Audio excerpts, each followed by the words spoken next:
Last night, news emerged. I think Tom Pelissero had it first, so credit to him, that the Commanders hired Eric Henderson. New Orleans. Yeah, New Orleans guy. New Orleans in the house. As their new D-line coach and defensive run game coordinator. Now, for a number of years, Henderson was D-line coach and run game coordinator for the LA Rams. In that tenure, I believe they went to 2 Super Bowls and won one.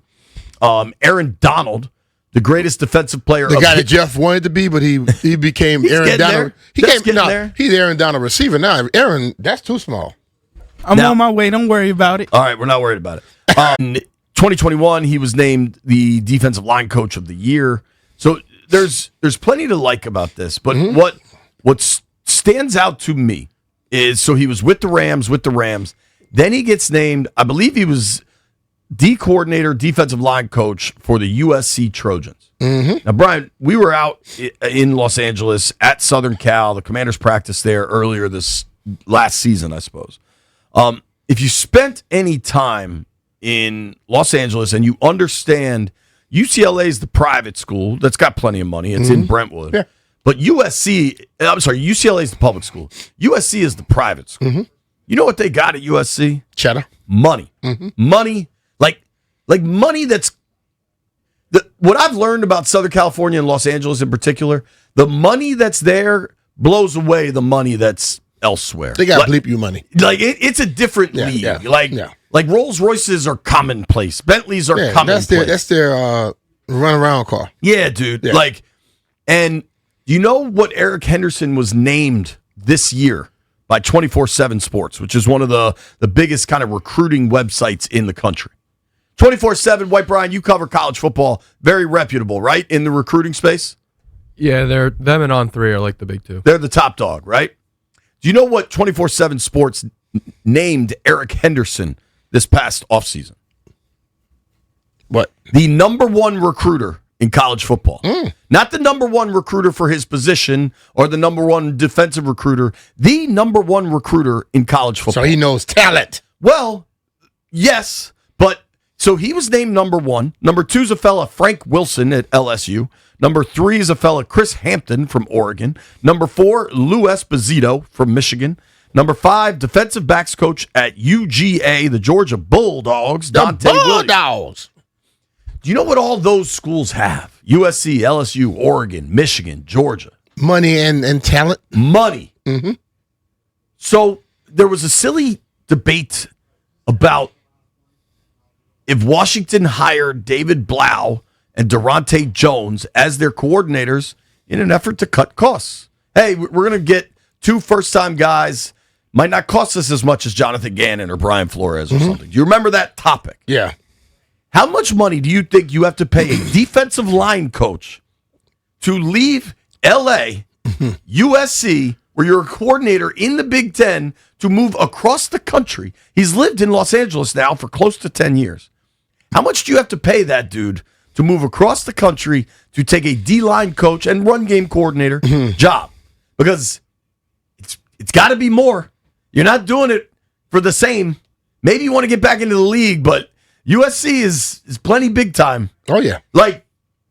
And I think this shows the commitment to Durante Jones to try to build it the way he wants. See, this is the problem, Jay. You hear I just thought that was worth pointing out. But you hear so many people in this town saying we got to get the young, innovative people. And then when you go get young, innovative people, know what they say?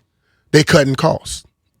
We don't want the same old people popping up all the time. When you don't go get the same old people popping up, then you're cutting costs. They never ever want to agree with what's being done. So getting the young, innovative has happened. And then you go get extra talented people to fill out that staff. We were talking about when they start filling out the staff, then we'll see what's going on. Now they're filling out the staff with legitimate people. Like, well, Durante's never called. He called it for a year at LSU. Yeah. This dude has called plays as well at USC. So you have that experience coming together, but young and innovative, right? So how about sometimes just go along with what happened instead of feeling you got to go against everything that goes on? I think it's exciting to see this staff start to take shape. I think it also says something, and maybe it's contractual. We don't know. But Daryl Tapp is going to move to the assistant D-line coach role. I think they recognize up front has to change and get better significantly, and that's a good realization. And if you watch the games, I think we all recognize that. But it can't end, to me, with changing the coaches. No. Got to change the players. Well, that's the whole thing about it. You got to get better with the players. You have to understand there are a lot of coaches that has been around this league where they look great with a certain slew of talent with them. Then they look bad with another slew of talent with them. A lot of times those players can make the coach look better. And also lack of players can make a coach look bad. You got to get better talent-wise, point blank. And I think that's understood. But you also want to make sure you have the proper coach in place to teach.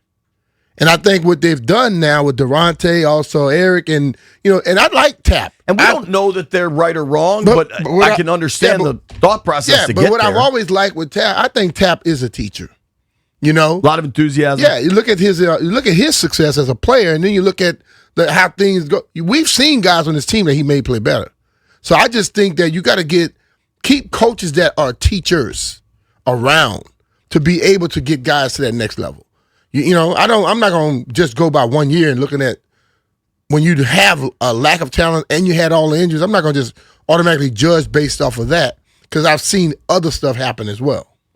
I like the Henderson hire. Texting with folks last night. I think there's real excitement about him, and he's gonna bring that flavor, dog. That Louisiana flavor. Yeah, and it'll be a little spicy. Who knows, right? Like it may work, it may not, but they're recognizing a hole. You're empowering your new D coordinator to make the moves you want. There was a lot of talk of like, oh, well, DQ let him run his system.